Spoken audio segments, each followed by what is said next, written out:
All right, everyone, welcome to another episode of the TWiML AI podcast. I am, of course, your host, Sam Charrington, and today I'm joined by Shayan Mohanty, CEO of Watchful. Before we get going, be sure to take a moment to hit that subscribe button wherever you're listening to today's show.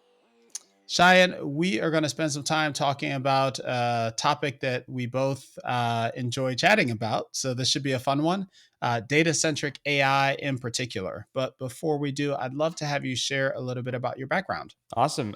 Thanks so much for having me, Sam.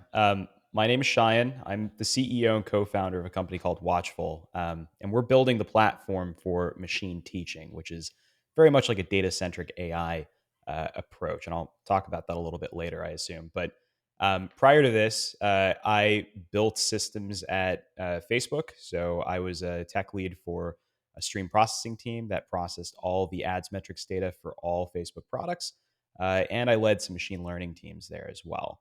I'm also a guest scientist at Los Alamos National Labs, where I've given talks ranging from automata theory to machine learning. So, really, really pleased to be here. Yeah, before we get too far into the conversation, give us a quick overview of Watchful. Yeah.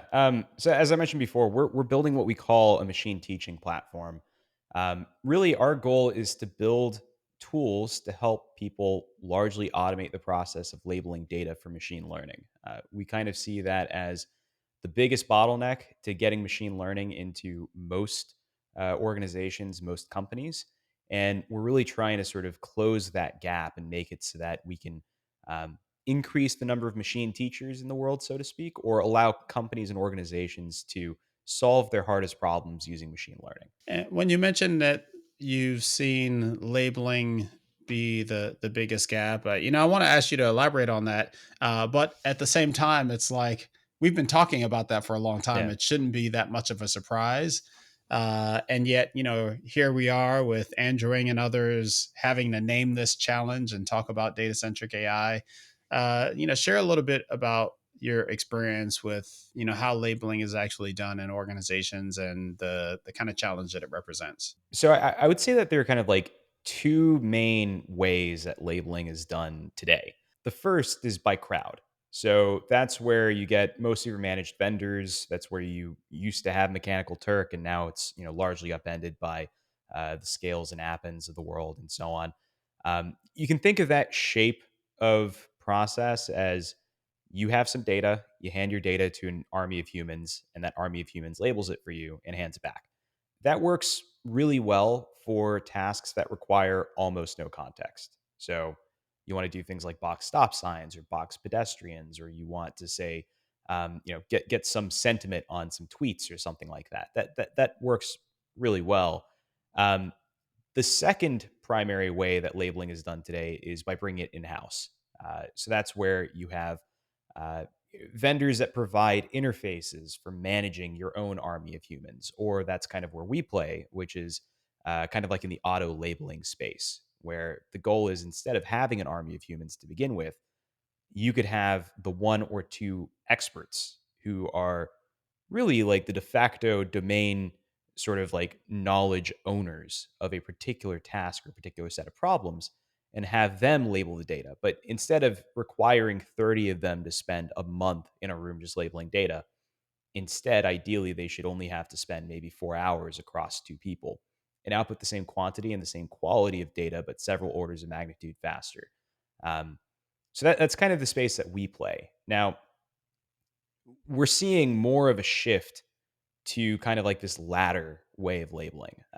What we found is that a lot of the time, the things that you'd otherwise want to use crowd labeling for, actually, for the most part, has been solved by way of these like foundation models. So now you've got OpenAI building things like GPT-3 and so on, where you can largely just reuse those models for a lot of like the common tasks that you'd otherwise be using an army of humans for. Now, obviously, like in computer vision, there's just like a longer tail on a lot of those tasks, so that might not be the case.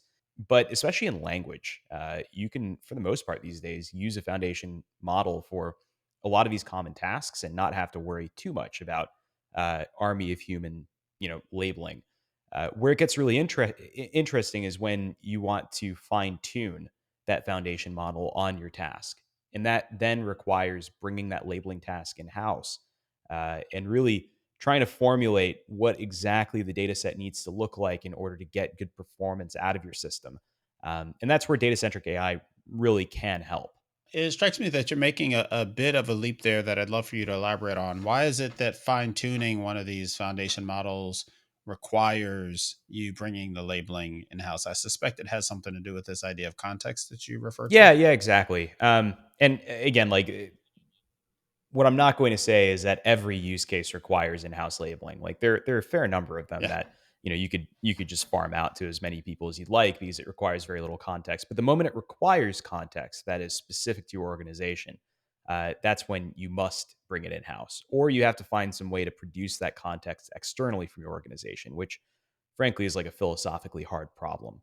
Um, so that's where sort of like having, as I mentioned, your one or two experts who really are like the de facto standard for how a particular problem is solved inside of your organization. If you could sit them down and have them label a very small amount of data and use that in the fine tuning process, that should yield a better system than if you were to try and capture that context or knowledge by way of like a set of instructions that you then hand to a bunch of people who've never done this task before. That's sort of the idea. But then you get into all sorts of sort of interesting pitfalls where how much data is the right amount of data to get a good system. Like what parts of my data should I be focused on? How much time should I be spending? And what's more is that these experts, generally speaking, have other things to do than sit there and label data all day, right?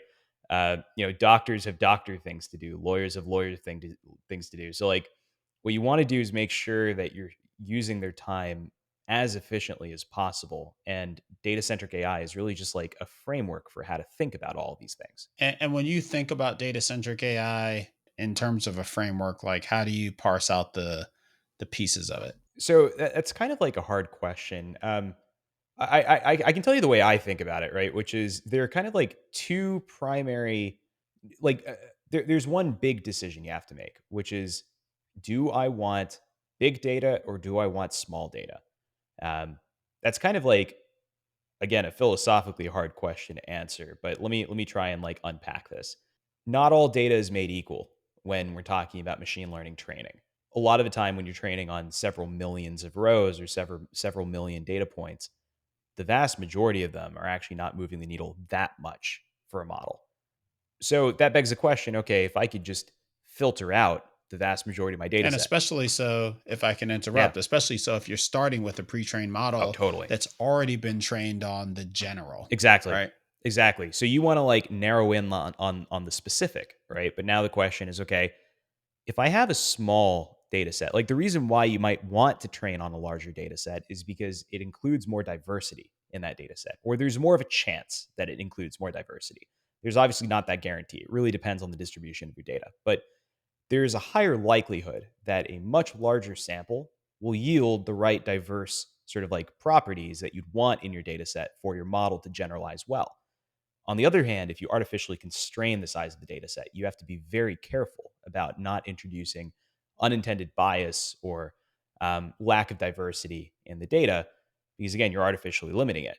So that's sort of like the first question you have to ask. Do you have the right makeup of data, the right makeup of techniques to be able to select just a small portion of the data set such that you still get the same properties of diversity that you're looking for generalization of your model, and you're not risking very much. On the other hand, if your data set or your task requires large amounts of diversity and you're not confident that you can sub-select, a tiny portion that is both needle moving and highly diverse, you might actually be better off training on a larger data set, but then you need ways to label that larger data set. So, depending on which direction you go with that fork, you might end up with different techniques. You know, uh, I'll throw two examples out there. Like active learning is a very good technique for the sub selection and sort of like iteration on very small data sets.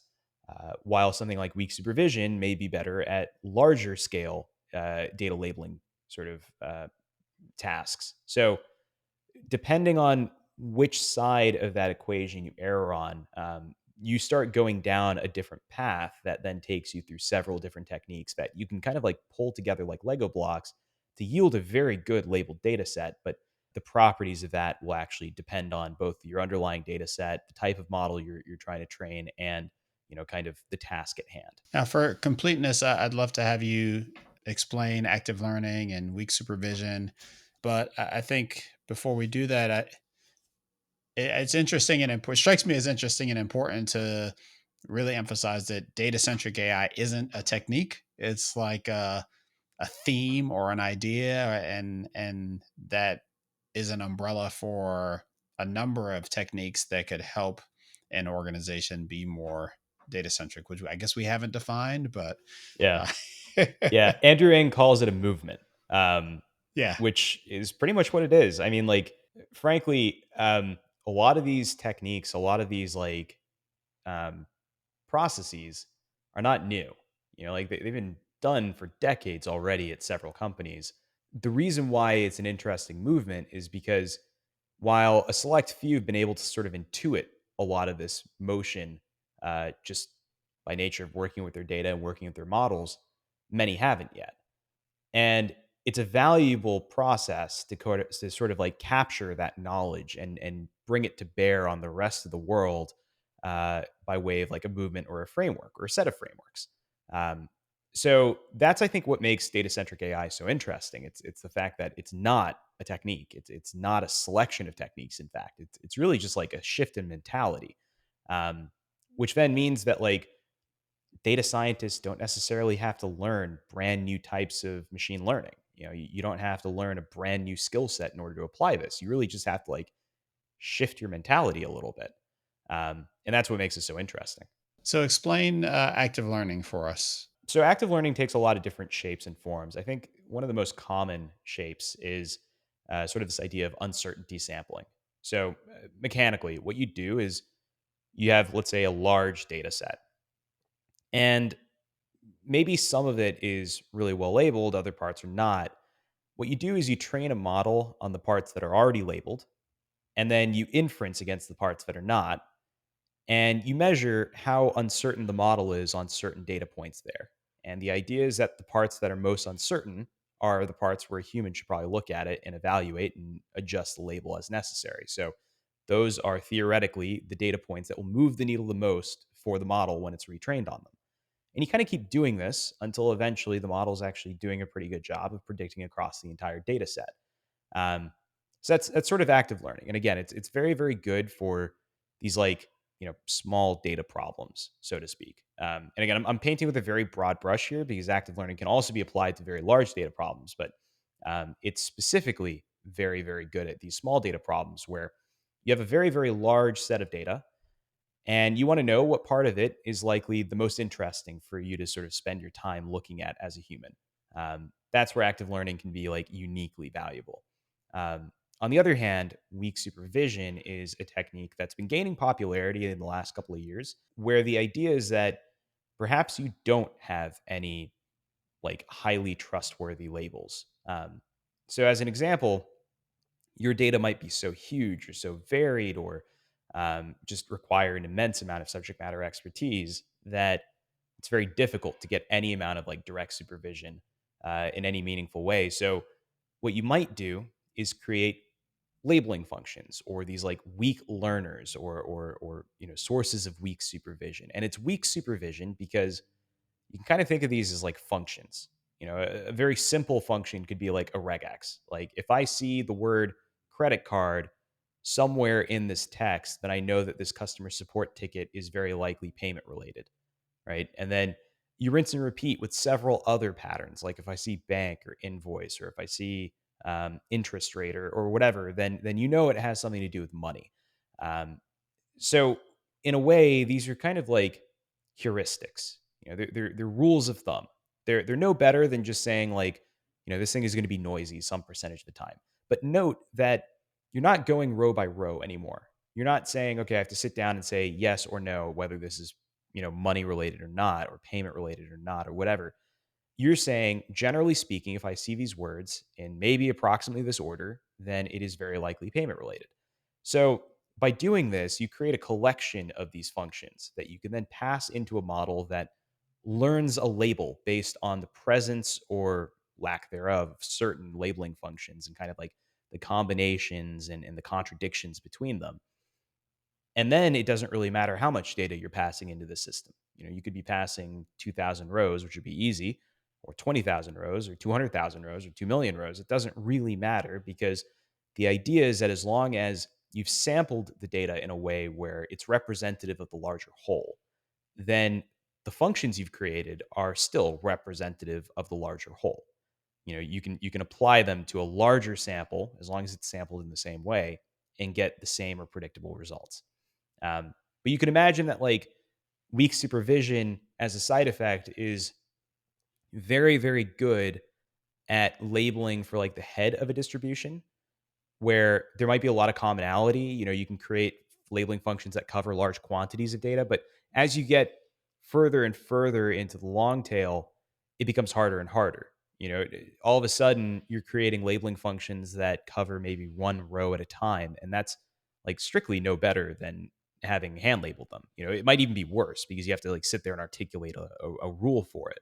Um, Active learning, on the other hand, can help direct you to where that long tail might be, or at least the parts of the long tail that are most needle moving for your model.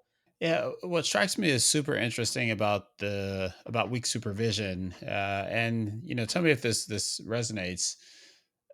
In a lot of ways, this kind of what you might do absent machine learning. Like you create a bunch of heuristics and you we probably wouldn't have called it label something, but like you assign a tag or you categorize a transaction. And so we know how to do that, but the problem is always that using a regex isn't going to be exact, or if you need to make it exact or account for kind of noise, then your system gets a whole lot more complex if you're trying to do it declaratively or imperatively. But machine learning helps with that because now all of these imputed labels are kind of probabilistic and we're assuming noise. And so the heuristic and the machine learning kind of marry up well in this idea of weak supervision. Yeah, that's exactly right. And I think like the theme of this conversation, I think, is things that have been done for decades but haven't really had like labels put on them.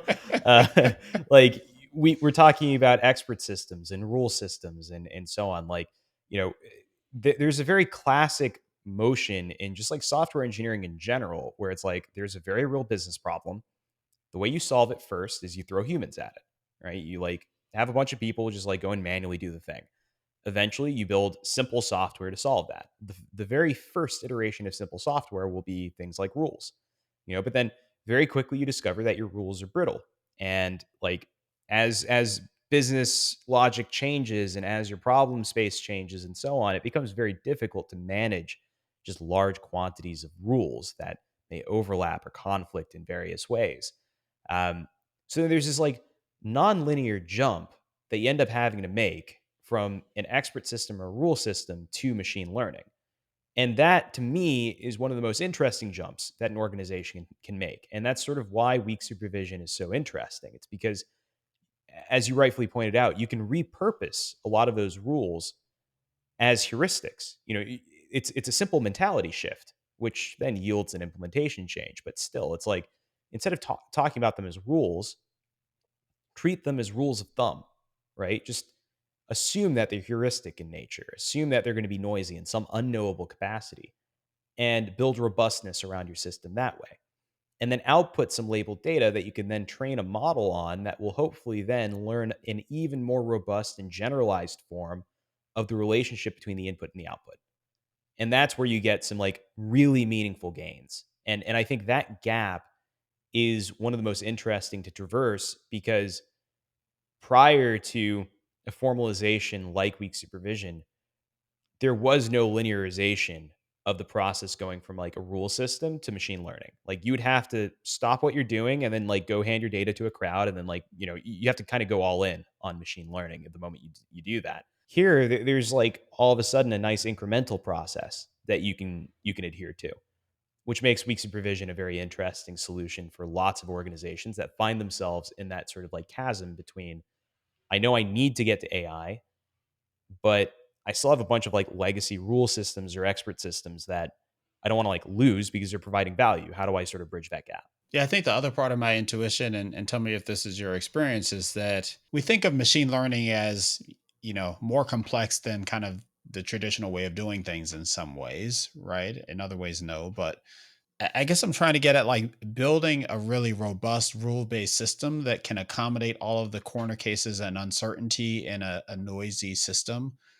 It's hard and it's like bespoke, and I don't have any data to this, but my sense is that a lot of organizations have plowed a lot of time and money trying to handcraft this over and over again. And this idea of weekly weak supervision provides a kind of an elegant framework for sidestepping needing to make the rules piece bulletproof and still getting to the ultimate outcome that you're trying to get to. Your intuition is absolutely correct. I mean, we've seen this time and time again where an organization will attempt to build the world's best set of rules. Mhm. And it always turns out that it's not the world's best set of rules. Like it's never good. It's maybe good enough. But like Yeah. we as humans are like notoriously bad at being able to articulate edge cases. Like it's if we can articulate it very easily, it's no longer an edge case. It's something that we can write a rule for. But that's where highly generalizable, like deep learning models come into play. That's the whole reason why you would train a model out of a weak supervision like process, as opposed to just using the weak supervision process itself as the model. It's because of that added level of generalizability. You would train a larger, like, deep learning model that has no concept of the rules or the heuristics that went into creating the labels. All it sees are the label and the input data. And ideally, then it learns a very rich relationship between the input and the projected output, such that it's not going to reverse engineer the rules because it has no concept of how many rules it took to create those labels. It's going to learn something else. And we hope that the thing it learns is actually more generalizable than the human input rules that went into that to begin with. Is there a an in between kind of traditional rules and something more sophisticated that's like rule function functions, or that you were thinking of when you made that comment? Like how far can have you seen folks go before introducing the machine learning model part beyond just kind of rules engine? Maybe that's a way to get at it. Interestingly, we actually have customers that are using Watchful as their model in production.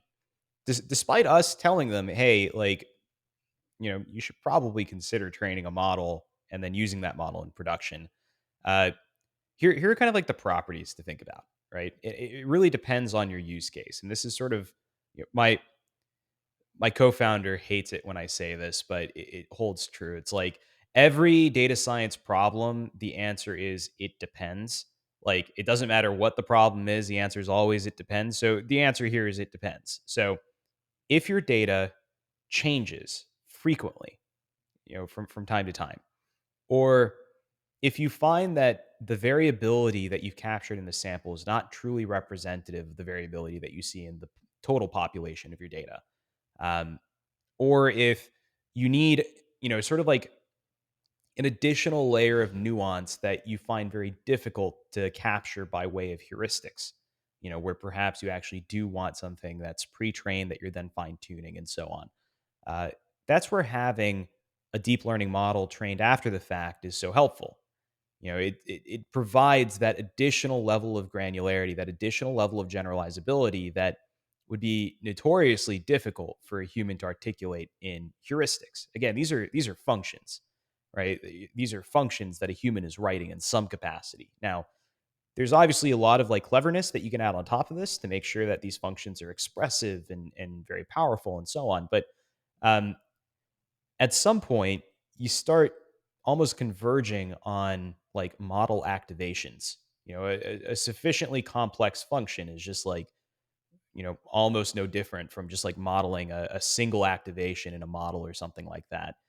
So there's also a trade-off between explainability and power, as we've seen in AI in general. But obviously, the same goes for weakly supervised systems. It's as your functions become more and more powerful, as they become more and more general, they also lose some degree of explainability. So again, the answer is always it depends, but here especially it depends, because in some use cases you can get away with just creating a couple of heuristics that are really really good at labeling your data, and all you really needed was that like additional layer of fuzziness, almost that embrace of noise in these heuristics as opposed to rules, right? And that might be good enough. In other cases, you might definitely rely on having some like, you know, pre-trained quote unquote common sense in your model that is then used to sort of like boost overall like system performance. So it kind of depends on your use case. So we've had customers go the entire, you know, 10 miles that they had to go with just pure Watchful. We've had other customers train very sophisticated models after the fact and get, really, really good results. So yeah, again, it depends. You mentioned previously this idea of machine teaching. Can you elaborate on that? Is that kind of an umbrella terminology that you're using for all of the things that we've discussed, from active learning to weak supervision, or is it more or something different? So machine teaching was actually a term coined by Microsoft, Microsoft Research specifically. Um, and so the best way to frame it relative to data centric AI is that data centric AI is very much a movement. Machine teaching is sort of a mentality coupled with like a set of strategies or proposed strategies. So it becomes slightly more concrete. Machine teaching is a part of the data centric AI movement. It's just one layer of granularity deeper. Uh, so the idea behind machine teaching is kind of simple. It's that classical machine learning research has largely focused on building bigger and better machine learning models, right? It's like focusing on the student, if you want to call it that. And the idea is that you want to create a student that requires very little data to learn how to do the thing. Um, the problem is that is in large part very difficult to predict. Machine learning invention, true like machine learning architecture, sort of like innovation happens in almost like stepwise motions. So it's very difficult to predict when the next innovation is going to happen. Um, on the other hand, the whole idea of machine teaching is if you could flip the coin and instead of focusing so much on the student, focus more on the teacher and make it so that the person training this model or teaching it how to do the thing is several orders of magnitude more effective at doing that. What does that world look like? Where it doesn't matter what student you're training. It could be a very sophisticated deep learning model, or it could be, something more classical. It shouldn't really matter because the same tool sets should be applicable in both cases, where we're focusing a lot on making the teacher much more effective. So techniques like weak supervision and active learning go into this, as well as things like, you know, transfer learning and even like simulated data approaches and synthetic data rather. Like all of these things kind of belong under that umbrella, where it's a very strong focus on taking what's in the head of an expert and applying that programmatically as much as possible to data, which is then used to train models, and not requiring 40 doctors to sit in a room for a month labeling data. That's sort of the idea. Yeah, I really appreciate the what I think of as the broadening of the term machine teaching. I know very well the folks at Bonsai, which was a company that was acquired by Microsoft, and they were kind of the spark of this machine teaching idea applied to um, reinforcement learning and industrial AI. We collaborated on an industrial AI ebook, and they were a longtime client of mine. And it's great to see that term resurface here in the context of data and data centric AI. Yeah, we think it's criminally underused. We stumbled upon the terminology in one of their research papers out of the Microsoft Research Lab after they got acquired, and it just really resonated with us. Like that is exactly what we're building. That's exactly what needs to be built for AI to make its way into most organizations. Um, so yeah, absolutely. I mean, we're really excited about all the work that's happening in this space, and it's becoming more like the concept of machine teaching is becoming more and more popular. So I'm glad to see it's slow but vital resurgence. How do you see this fitting into the overall model development workflow when an organization, has a problem, they think machine learning is the solution to this, do they start with rules? Do they need to think totally differently about the way that they approach building models today? Yeah, as I mentioned before, it's more of like a mentality shift. So, um, it's less about like what technique they start with. It's more about um, matching the data to the architecture. Here's what I mean by that. Um, Especially these days, like machine learning coding for the most part is like kind of a solved problem. And I'm going to hand wave like a lot here, so bear with me. Uh, so like, uh, with the various frameworks that exist, there's Keras, there's Torch, and so on. Like, there's several just like very nice commoditized ways to build almost any neural architecture you can imagine. And even more than that, there are like very nice architectures that you can just get off the shelf that will work for most problems. So, a lot of the time, organizations don't really have to innovate on machine learning code itself. Uh, so, for all intents and purposes, from like a data centric AI perspective, you can kind of hold the code static and you can iterate on the data to get better yield. And that's where the shift in mentality comes. It's yes, I could have like an army of humans on standby and just give them data. And like if the data I get back is not good, I tweak the rules or tweak the description just slightly to get, perhaps better yield and so on. But it's very much like, again, stepwise motion. And each time you do that, you might have a lag of like 2 weeks before you get your data back. It's not a very efficient process. So, data centric AI is about not only focusing very carefully on what data and how you're getting it labeled and that sort of thing, but it's also about the user experience, or at least the experience around acquiring that labeled data. How do I shorten the period of time between, hey, I need data to, okay, I've got good data? Uh, and that process could, utilize things like weak supervision, depending on what your data looks like and that sort of thing.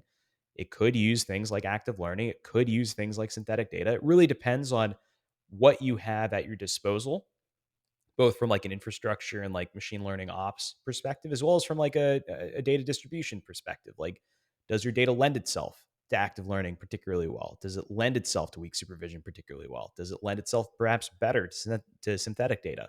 Um, so really, this is just about like talking about the data specifically as opposed to the model, because good data can be used to train almost any model. And again, lots of hand waving here.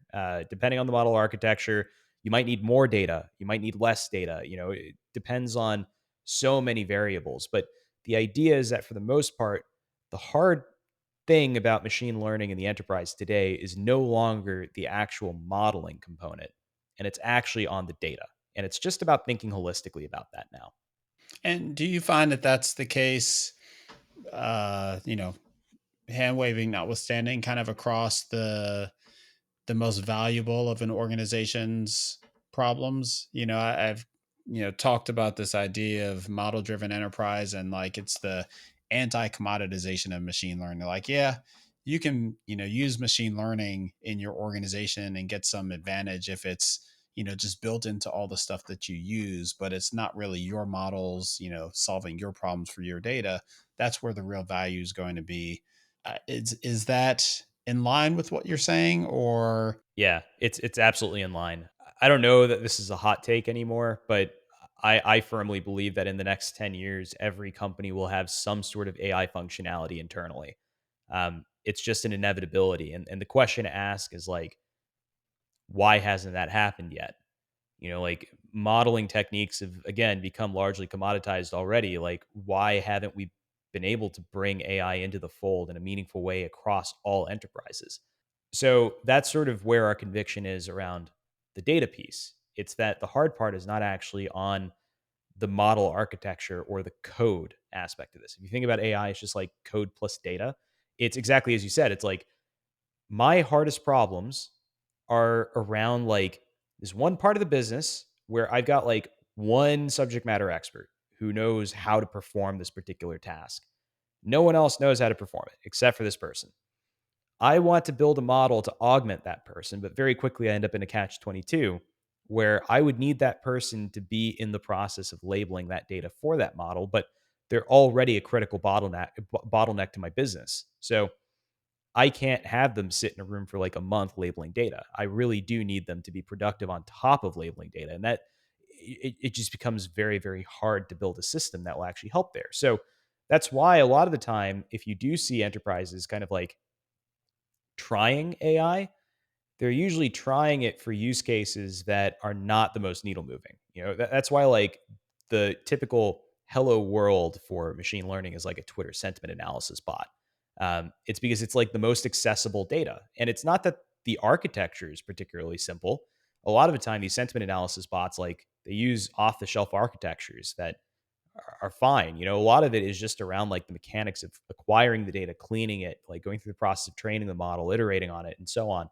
It's just availability of data. So our conviction is that if we can make it dead simple for your expert to label your data in your environment as quickly as humanly possible without requiring them to like take time away from the things that they're already a bottleneck day to day for, then we can price organizations into actually using AI for solving their hardest problems. And that's kind of like the laser focus we have. Maybe an insight, out of this question and your response is that model is kind of an overloaded term, and you can use an off the shelf model architecture, off the shelf code, but the thing that makes, after you apply your kind of proprietary data to those things, you have a proprietary high value model at the, coming out of the process that may be based on a commodity architecture.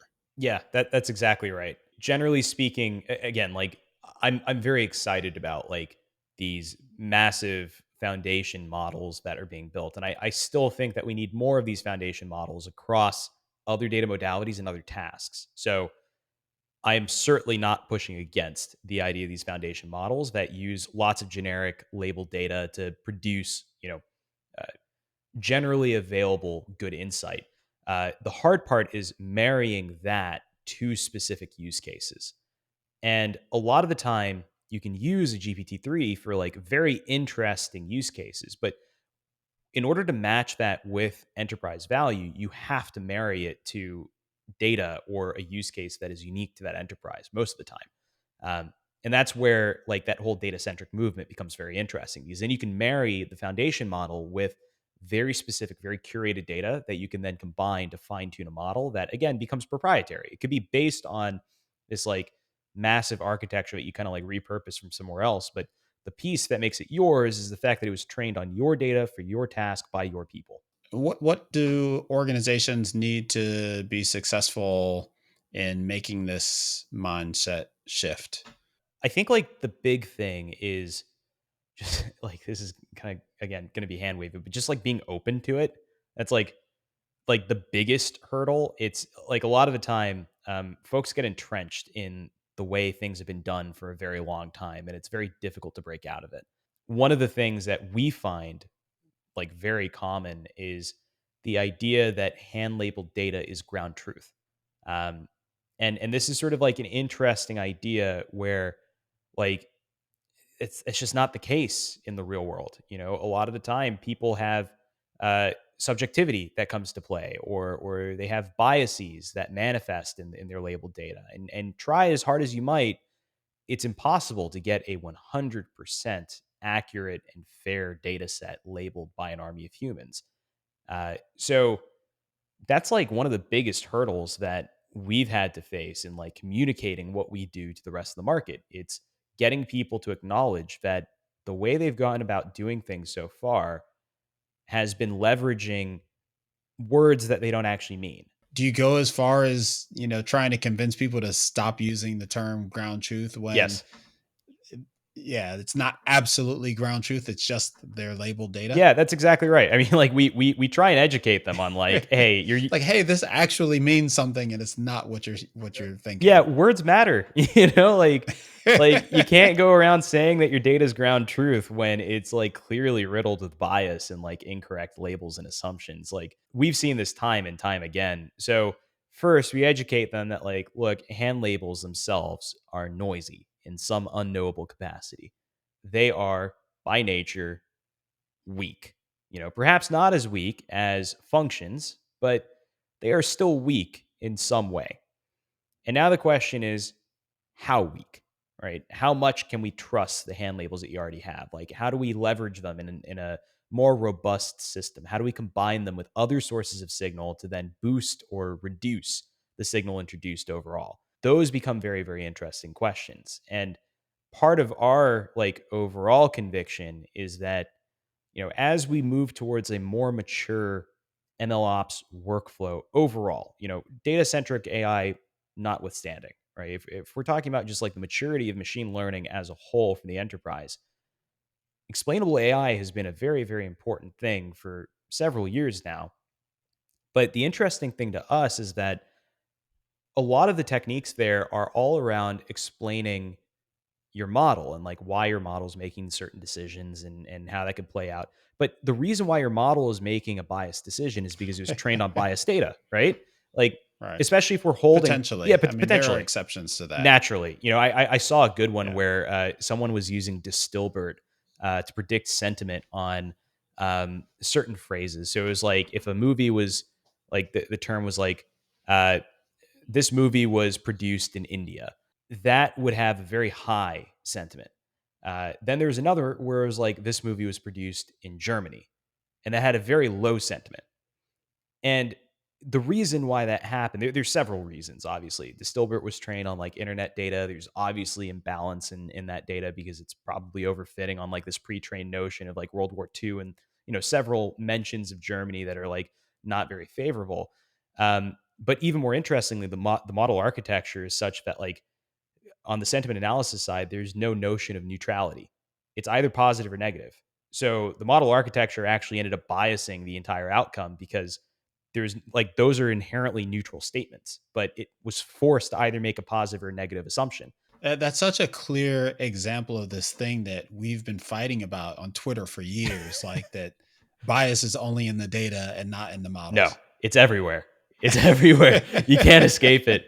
It's literally everywhere. And but you just have to be smart about like where you're limiting the possible sources of bias. There's human generated bias both in the way of data as well as in the way of model architectures. There's bias in the way labels or predictions are used. Downstream. There's so many different ways that you could sort of like capture bias unintentionally in a system. But as part of that, like we should be building systems to find where this bias might be being introduced. We should be building more robust systems. Exactly, all the way up and all the way down the stack. So as part of this, like because we touch the data a lot, our notion is that you should be able to explain that data.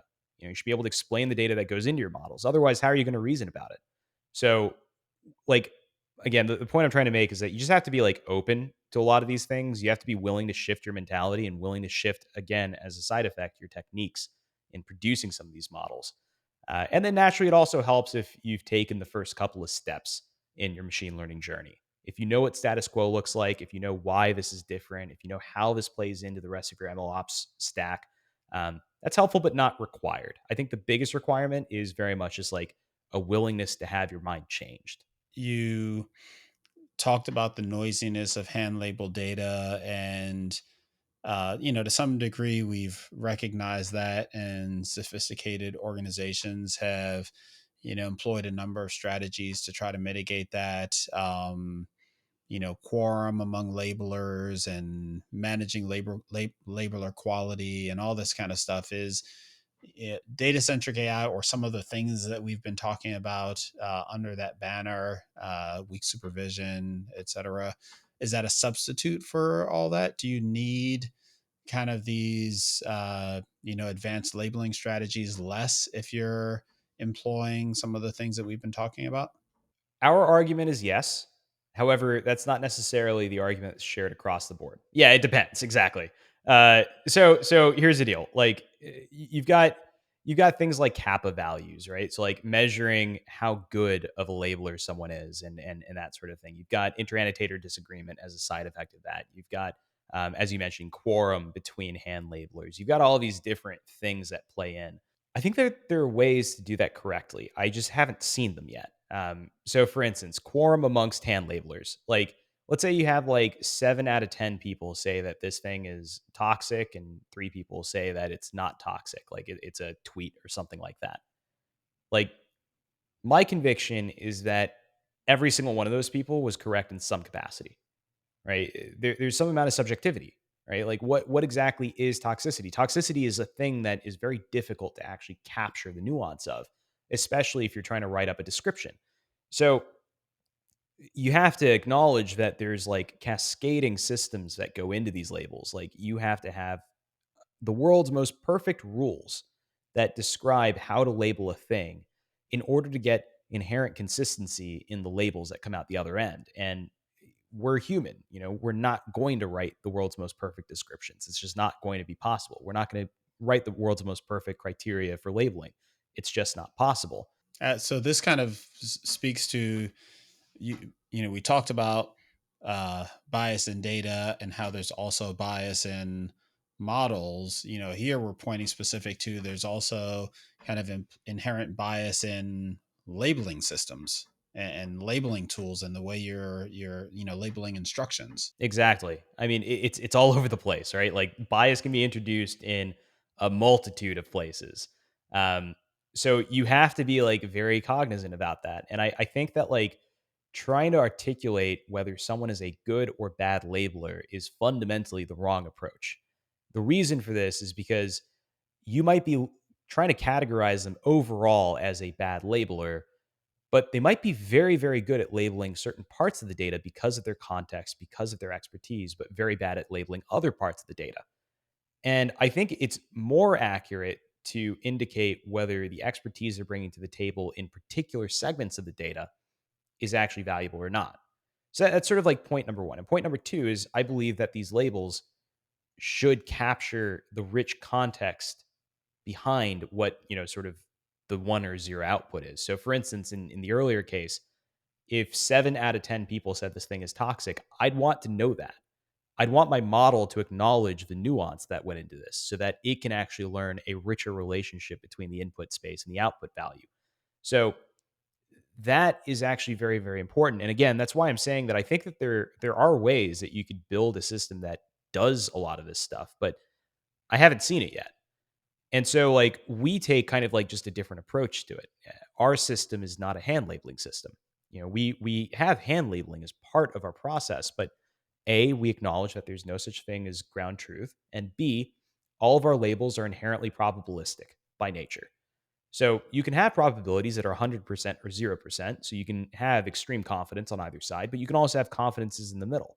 Like you can have that 70% likelihood probability, or something else, right? But that allows for 101 degrees of freedom in your label space, which then hopefully yields a model that will learn a richer relationship between the input and the output. So it's a long way of saying, yeah, I think you could, build better hand labeling systems. I just haven't seen it yet. You referred to data centric AI and the kind of stuff we're talking about as part of the MLOps stack. Yeah, historically, in a lot of ways, there's been kind of a separation between all of the data stuff, the data stack, and even data ops and data prep and all this stuff, and kind of ML ops. You kind of does data centric AI kind of bring those together? Yeah, it does. Again, the whole concept here is that in today's world, as it relates to AI, you can broadly consider the code